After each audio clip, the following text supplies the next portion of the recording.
来看日本的疫情依然还伫恶化，4月7，也就是昨全国新增加260个确诊病例，打破一天确诊上界悬的记录。其中有未少是少年人，佮包括一个还未大一个查某婴，伊伫咧厝内雄雄心气，就咧定期被送到病院了，确诊是去为着新型冠状病毒，病院目前还伫全力的抢救。那日本政府方面呢，首相安倍是宣布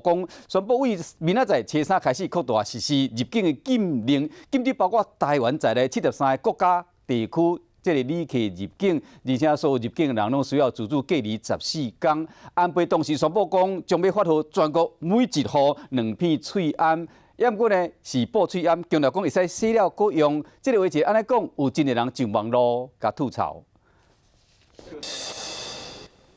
去年4月7日，日本公布新年号、0号，短短一冬过去啊，却因为新型冠状病毒侵袭。街頭是冷冷清清，這天嘛是拄出社會人的開始。ただいまより2020年度アイレット株式会社入社式を開始いたします。不過為着避免群組感染，不少公司把迎新的儀式改做實時進行。畢竟日本疫情也在惡化，7日全國新增加266個人確診，打破單日確診上懸的紀錄。其中少年的病例，特別是疫情嚴重的東京，40歲以下病例就佔大約是58%。山梨縣新手一名0歲查某嬰仔確診，因為心肺停止送病院，然後被測出新冠病毒陽性反應。